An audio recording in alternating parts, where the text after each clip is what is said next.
요한이 옥에서 그리스도께서 하신 일을 듣고 제자들을 보내어 예수께 여짜오되 오실 그이가 당신이오니이까 우리가 다른 일을 기다리오니이까. 예수께서 대답하여 이르시되 너희가 가서 듣고 보는 것을 요한에게 알리되 맹인이 보며 못 걷는 사람이 걸으며 나병 환자가 깨끗함을 받으며 못 듣는 자가 들으며 죽은 자가 살아나며 가난한 자에게 복음이 전파된다 하라.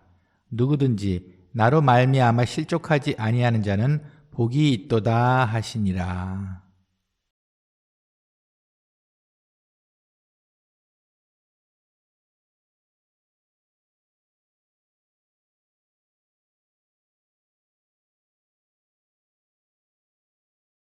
한 주간 평안하셨습니까? 늘 승리하시는, 어느 악으로부터도 유혹받지 않고 지지 않는 그런 삶이 되시기를 간절히 소원합니다. 네, 오늘은 마태복음을 한 장 봅니다. 마태복음에서 특별히 오늘 세례 요한에 대해서 함께 보려고 해요. 성경에는 예수님이 오시기 전에 예수님의 길을 미리 예비한 자가 있습니다. 그 누구보다도 그의 삶 내내 예수님을 예비했습니다. 그 어릴 적부터, 임신했을 때부터, 어머니가 임신했을 때부터 그의 삶 끝날 때까지 오로지 예수님만 예비하다가 죽은 사도가 바로 세례 요한이에요. 그는 가죽옷을 입고 다녔어요. 그리고 메뚜기와 석청 이렇게만 먹고 있었습니다. 사실은 그의 집안은 엄연한 지금 말로 하면 금수저 집안이에요. 그때는 제사장의 아들로서 좀 유복하게 자랄 수 있었는데 그렇게 살지 않았습니다. 자기의 삶을 알고 있었던 거죠. 그리고 나서 그는 광야에서 살았어요. 예수님께 직접 세례를 주기도 했습니다. 예수님께서 세례 요한에게 세례를 받으러 오셨어요. 그리고 그는 자신의 모든 명예와 삶, 인생 전부를 걸고 예수님을 그리스도로 복음 전파를 했고 또 그렇게 믿었습니다. 그의 전생애를 모두 예수님께 맡긴 거죠. 그리고 그는 예수님을 향해서 이렇게 이야기를 합니다. 보라, 세상 죄를 지고 가는 어린 양이로다. 세상 죄를 지고 가는 어린 양이로다. 네. 예수님의 어떻게 보면 우리말로 하면 운명, 어떻게 해야 되는지 그거를 이미 다 알고 있었던 거예요. 그리고 예수님 또한 세례 요한에 대해서 아주 칭찬을 많이 하시게 됩니다. 그런 세례 요한이 감옥에 갇히게 됐어요. 그때 세례 요한은 좀 강성이에요. 그냥 복음 전파할 때 살살하는 게 아니고 때가 가까워졌다, 회개하라, 좀 강성으로 나아가는 그런 선지자예요. 구약의 마지막 선지자라고 이야기를 해도 됩니다. 우리 기독교에서도 세례 요한을 높이 추앙하지만 무슬림에서조차도 세례 요한을 아주 높게 추앙을 해요. 그런 세례 요한이 결국 감옥에 갇히게 됩니다. 그때 왕이 헤롯이었는데 헤롯 왕이 나쁜 짓을 범하고 말아요. 그의 동생 빌립이라고 있어요.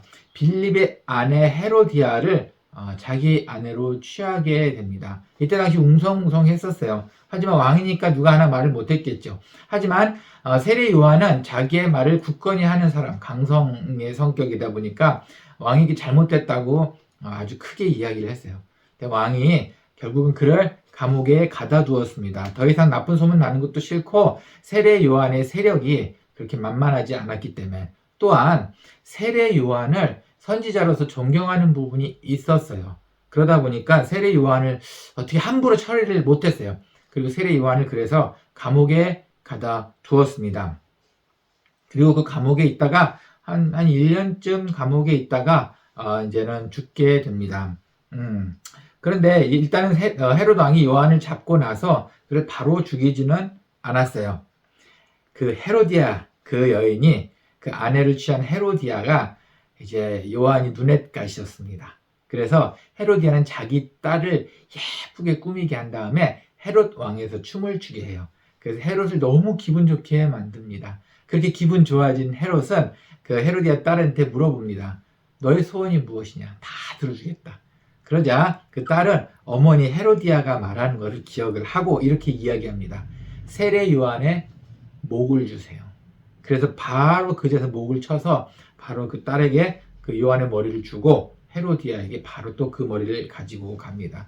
그렇게 아쉽게 생을 마감하게 됩니다.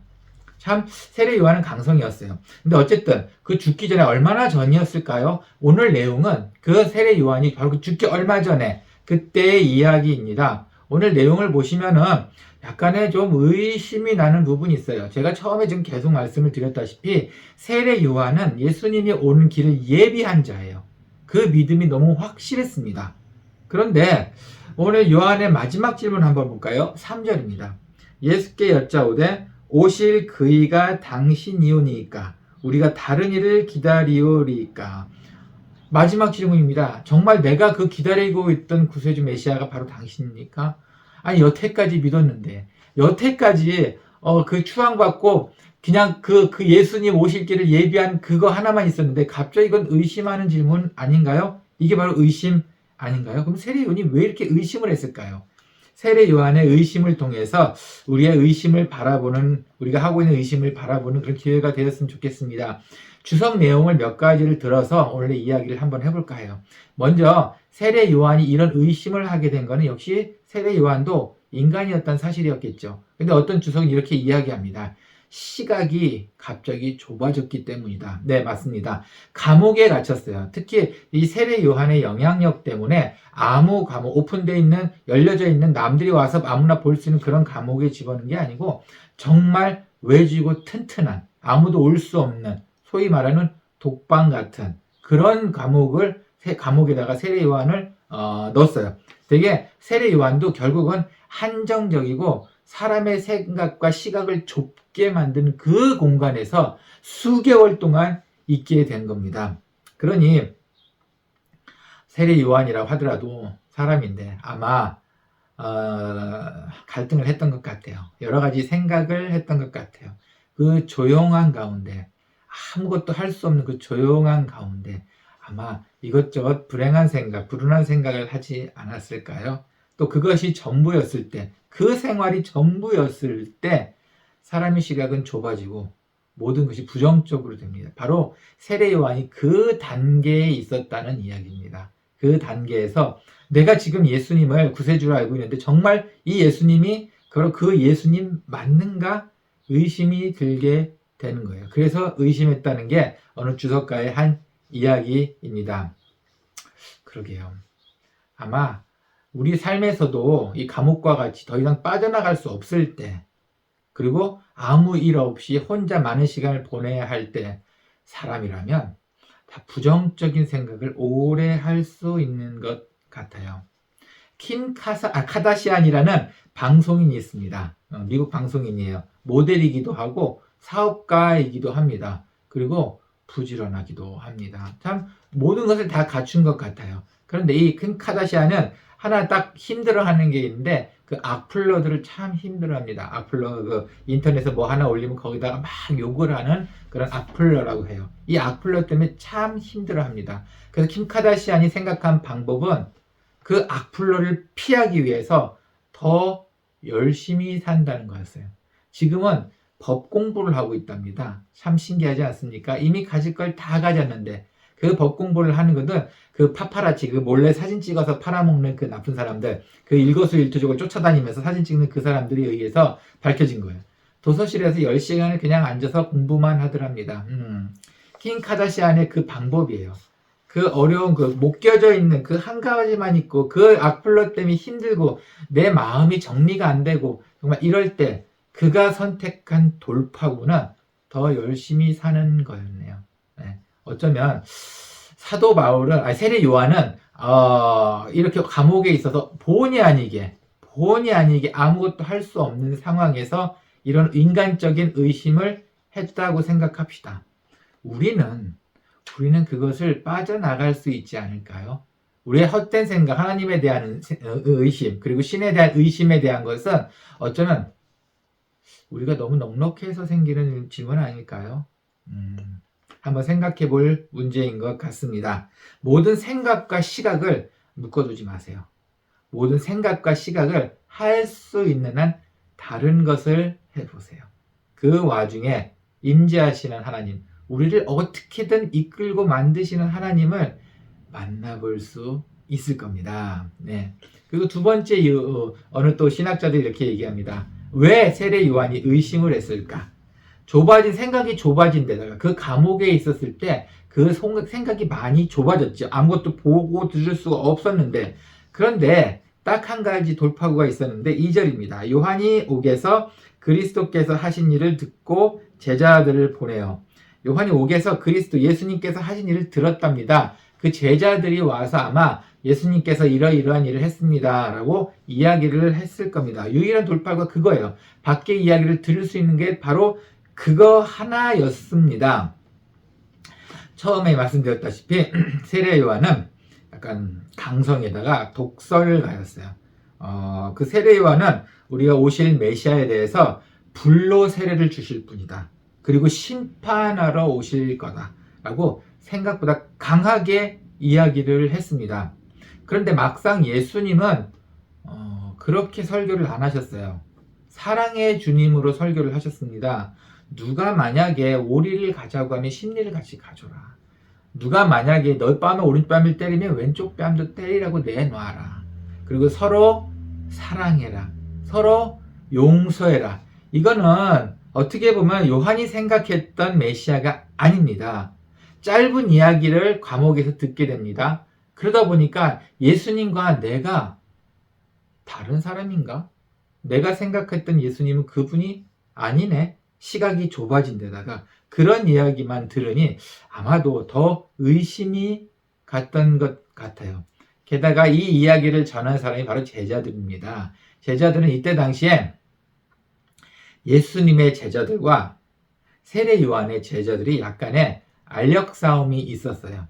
누구 스승이 진짜 스승인지 제자들 사이에서는 알력 싸움이 있었습니다. 그러다 보니 세례 요한의 제자가 세례 요한한테 말을 했을 때 과연 좋게 이야기를 했을까요? 예수님께서 이렇게 말씀하셔서 모두 다 은혜 받고 다 좋았습니다. 이렇게 얘기를 했을까요? 아니면은 세례 요한한테 우리가 배운 거랑은 다르게 설교하시던데요.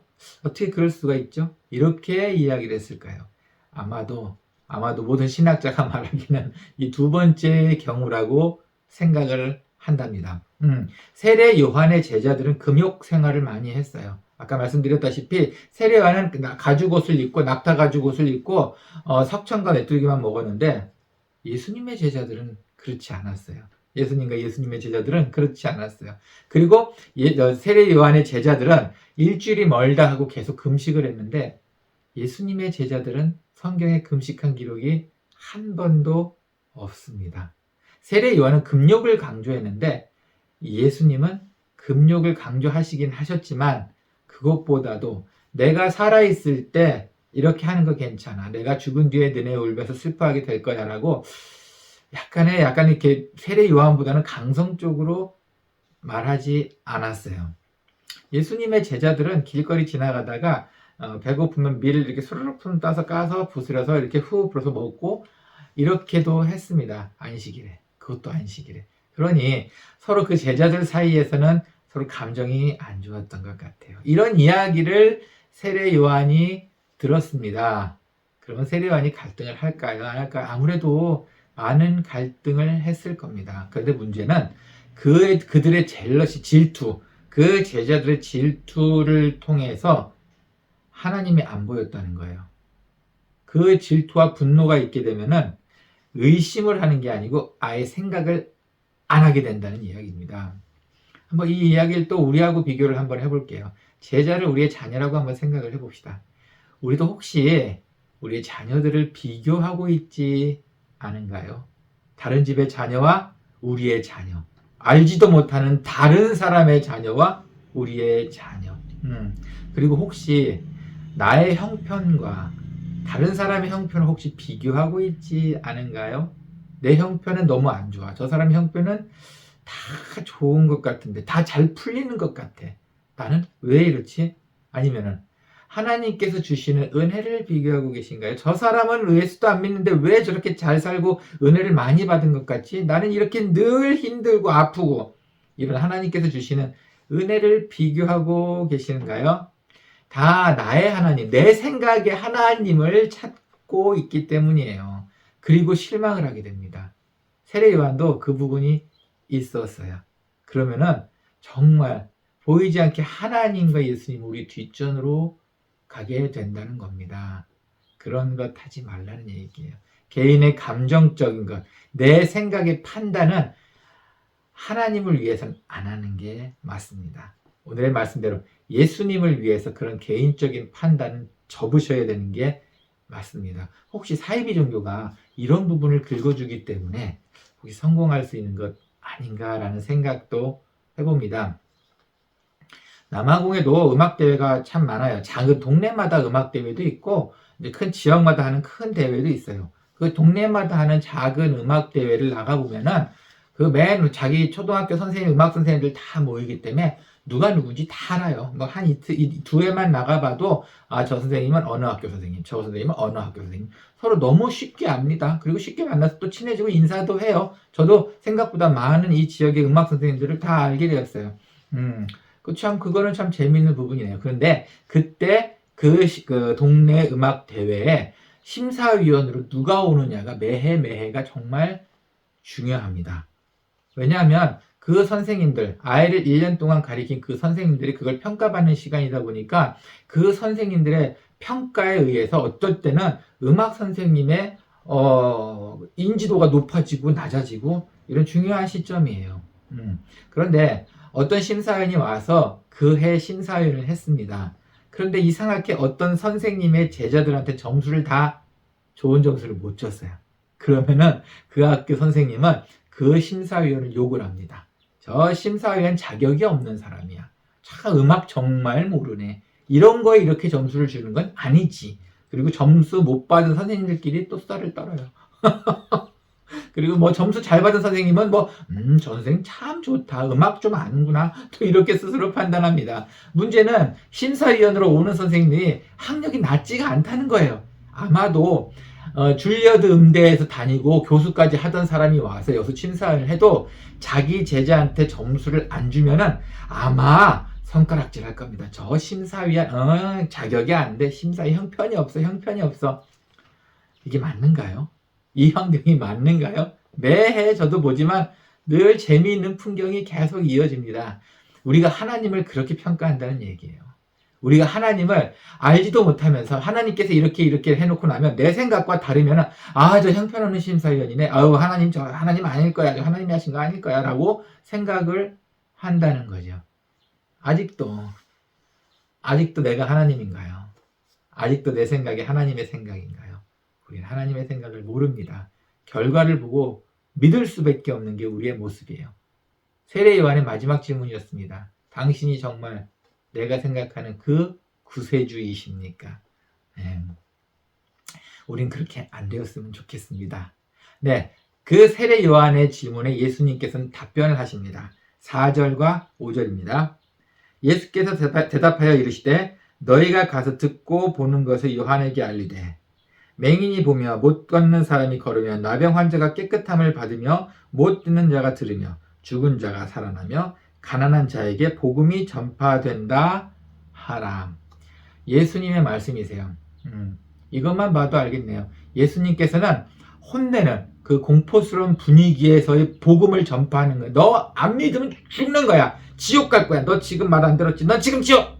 이렇게 화를 내시면서 하지 않으셨다는 거예요. 어떻게 보면은 아픈 자를 살리시는, 치유해 주시고 위로해 주시는 그런 복음을 전했다는 것을 세례 요한한테 가서 말하게 하고 있습니다. 오늘 말씀도 예수님께서 하신 그 이야기가 약간의 점층법적으로 되어 있어요. 맹인을 보며 맹인이 보게 되고 못 걷는 사람이 걷게 되고 나병 환자가 깨끗함을 받고 못 듣는 자가 들으며 이 네 개는 같아요. 그냥 이런 일반적인 사역을 얘기해요. 그 다음에 죽은 자를 살리고 그리고 가난한 자를 복음을 전하고 약간 이렇게 전층법적으로 이렇게 올라가요. 여기서 가난한 자는 물질적으로 가난한 자이기도 하지만 마음이 가난한 자, 정말로 아파하는 자, 마음으로 슬퍼하고 울고 있는 자, 심령이 가난한 자를 이야기를 하고 있습니다. 이런 자에게 위로를 주시는 예수님이시라 이런 말씀이에요. 나는 이렇게 사역하고 있어 세례 요한아. 이것을 말씀하고 계십니다. 어쨌든 제일 중요한 나는 복음을 전하고 있어. 그러니 예수님께서는 또 한편 말씀하십니다. 6절입니다. 누구든지 나로 말미암아 실족하지 아니하는 자는 복이 있도다 하시니라. 그러니 실족하지 마. 마음에 상처 받지 마. 하나님께 기도하고 기도해서 해달라고 막 간절히 했는데 결국은 아무것도 안 해주셨다 생각을 해봅시다. 그러니 그렇다 하더라도 실망하지 마. 이런 이야기가 포함이 되어 있습니다. 오히려 실망 같은 거는 안 해도 될 것 같아요. 제가 전도사 때 얘기했어요. 전도사 때 학생부를 맡았습니다. 제가 근데 그때 당시에 한 6학년 정도 되는 여자애였던 것 같아요. 뭐만 하면은 이 여자애가 저한테 와가지고 그럼 저 버리시는 거예요? 이 말을 너무 자주 하는 거예요. 저를 버리시는 거예요? 아니 내가 너를 왜 버려? 나는 그냥 반만 바꿨을 뿐이고 아니 너 이렇게 행사해서 네가 이쪽 팀에 가서 이렇게 하는 게 좋을 것 같아서 그런 거고 너가 여기 있으니까 이쪽에 있는 것도 좋을 것 같아서 일로 하는 거야. 저는 그 상황을 이해하기도 그는 참 슬픈 표정을 하면서 저를 버리시는 거예요 라는 말을 참 많이 했어요. 참 신기했습니다. 근데 그 어머니를 만났어요. 근데 이런 경험이 있었대요. 어릴 적에 이 아이를 아마 그 사람 많은 곳에 데려가서 놓쳤던 것 같아요. 그래서 이 아이를 하루나 이틀 뒤에 이 아이를 찾았는데 이미 이 아이는 그게 너무나 아픈 기억이 있었던 거예요. 엄마가 나를 버렸다. 이 마음이 늘 있었던 거예요.